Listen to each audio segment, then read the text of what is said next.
बोलो जयकारा बोल मेरे श्री गुरु महाराज की जय। सभी गुरुमुख प्रेमियों से सप्रेम जय सच्चिदानंद। एक बार हमारे नैना अभिराम हृदय सम्राट श्री श्री 108 श्री पंचम पातशाही गुरु महाराज जी के समय की बात है। महात्मा जी ने उस वक़्त सत्संग सुनाया था कि हमारे श्री गुरु महाराज जी त्रैलोकी के मालिक हैं। आप चाहे जो कर सकते हैं, जो भी उनकी मौज हो वही हो सकता है।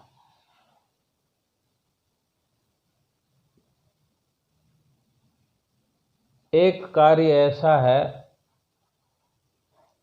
जो हमारे श्री गुरु महाराज जी नहीं कर सकते।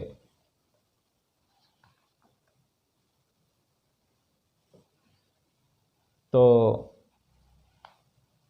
कोई पूछ ही लेता है कि ऐसा कौन सा कार्य है, जब सब कुछ कर सकते हैं, त्रिलोकी के मालिक हैं, तो ऐसा कौन सा कार्य है जो हमारे श्री गुरु महाराज जी नहीं कर सकते।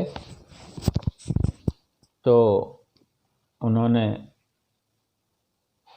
सुनाया वो एक ही कार्य है कि हमारे श्री गुरु महाराज जी आराम नहीं कर सकते। कितनी हैरान करने वाली बात है कि हम ऐसा कभी सोच पाएं या समझ पाएं। थोड़ी देर के लिए हम सुन लेते हैं, अच्छा भी लगता है, लेकिन हर वक़्त हम ये ख्याल रखें कि हमारे श्री गुरु महाराज जी कभी आराम नहीं करते। किसी भी पल, हर पल हम जीवों की रक्षा करते रहते हैं। हम जीवों की भलाई के लिए भक्ति के नए नए आयाम, नए नए साधन, कुछ न कुछ नया हमारे लिए करते रहते हैं कि हम किस तरह भक्ति मार्ग पर चलकर अपने जीवन को सफल कर सकें, हमें भक्ति करने में आसानी हो। और हमारा भी फिर ये कर्तव्य होना चाहिए कि मन जो हर वक़्त माया में हमारा लगा रहता है, सत्संग में थोड़ी देर लगता है, थोड़ी देर लगाते हैं, लेकिन फिर बार बार ये मन भागता है, भक्ति से हटता है और हम भी लापरवाही करके मन के पीछे दौड़ पड़ते हैं। मन संसार में भागता है, हमारी सुरती भी संसार में लगी रहती है। महापुरुष फरमाते हैं कि मन को भक्ति में लगाओ। मन भक्ति में लगेगा तभी कल्याण होगा। मन को केवल एक ओर ही लगाया जा सकता है। हम ये विचार करें कि हम संसार को भी प्राप्त कर लें, संसार में भी मन को रमा लें और भक्ति में भी मन लगा लें,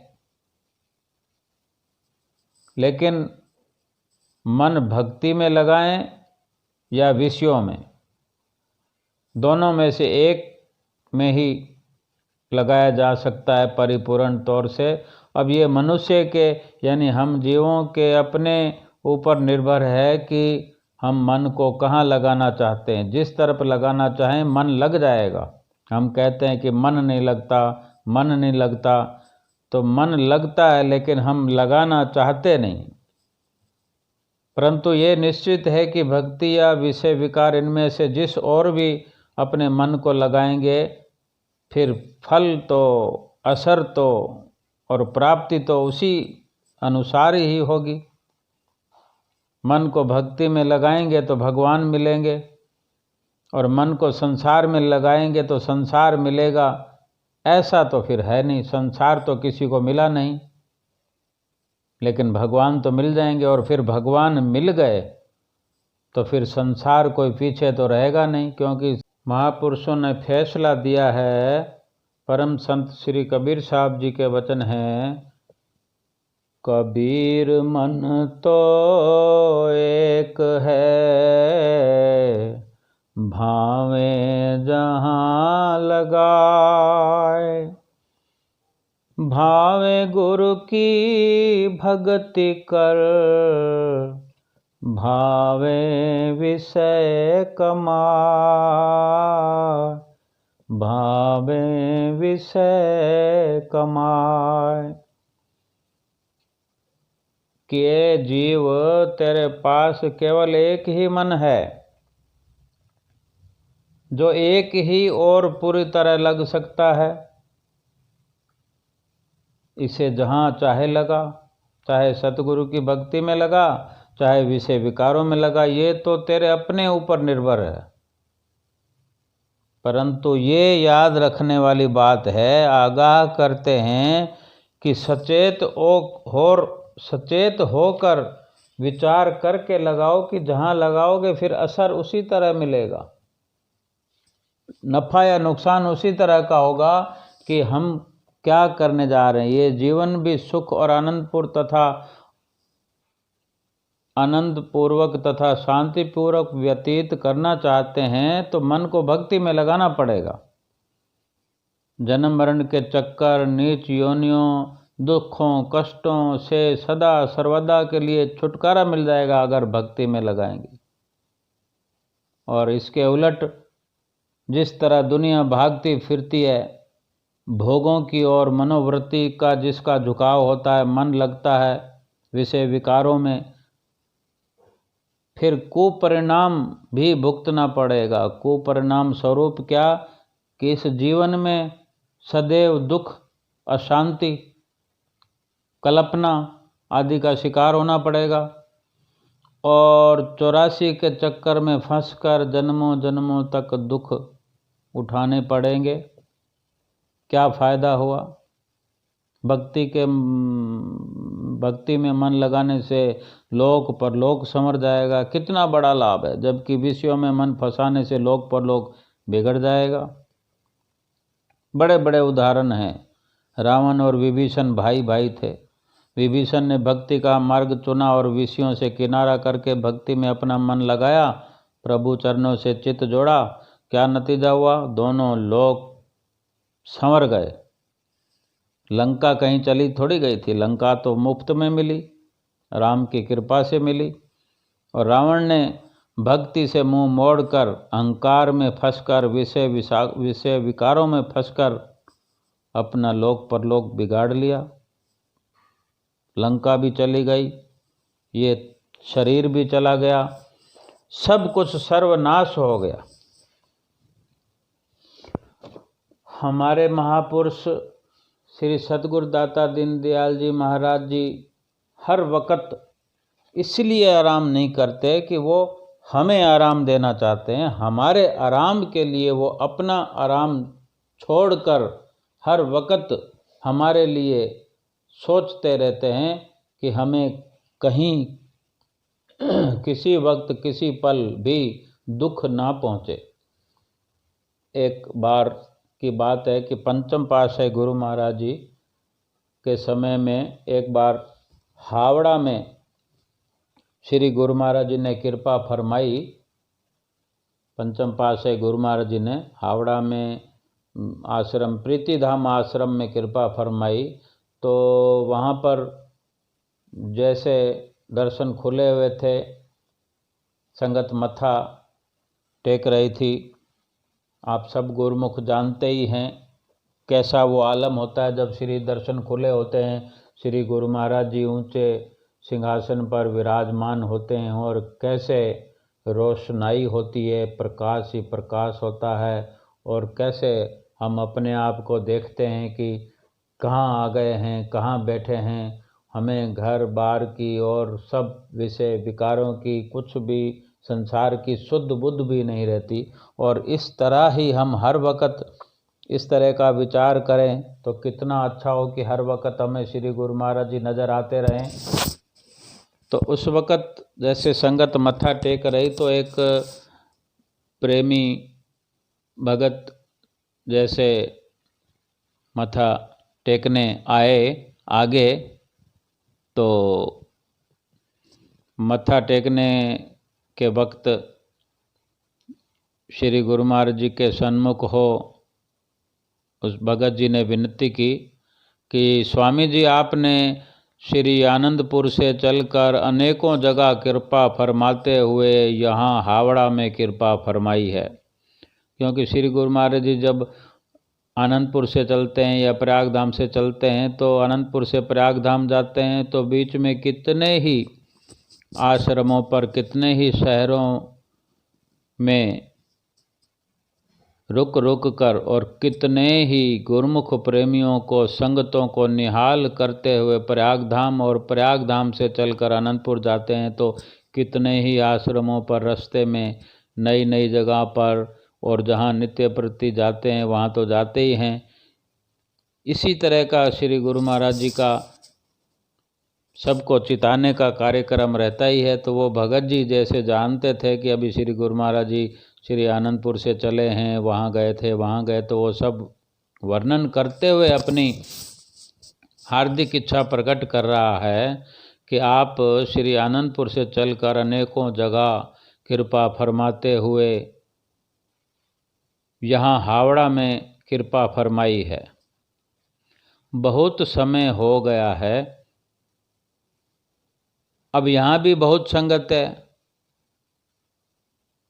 अब श्री गुरु महाराज जी कृपा फरमाएं, मेरे घर पर 1-2 दिन आराम करें।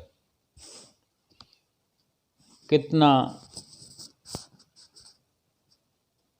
भावपूर्वक वो भगत जी विनय कर रहे हैं कि श्री गुरु महाराज जी कहाँ से कहाँ चलकर बिना आराम किए चलते रहते हैं, चलते रहते हैं।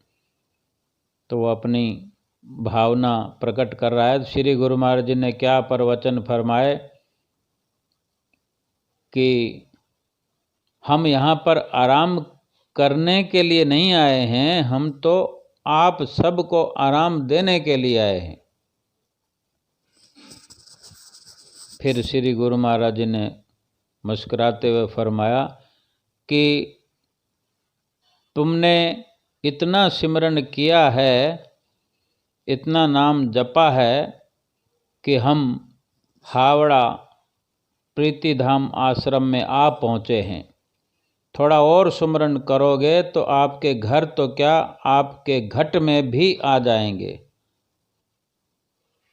कितने सुंदर वचन और श्री गुरु महाराज जी ने लीला अपनी दिखाई। और एक संकेत तो यही मिलता है हमें कि अगर सिमरन करने से ही सब कुछ होता है तो हमको ज़रूरत है सिमरन करने की। नित्य नियम निभाते हुए हमें जो सिमरन की श्री गुरु महाराज जी हर वक़्त ताकीद करते हैं, चिताते हैं सिमरन के लिए, हमें ख्याल करते हुए कि हमारे श्री गुरु महाराज जी हमारे लिए ही चिंता करते हैं, हमारी चिंता करते हैं कि हम सिमरन से वंचित ना रहें। जीवन बीत रहा है बंदे, कर ले अपना काम, जप ले प्रभु का साचा नाम। बड़े भाग से पाया तूने मानुष तन अनमोल, बिना नाम के इसको प्राणी ना तू बिरथा रोल। नाम से जीवन सफल है बनता, नाम है पूर्ण काम।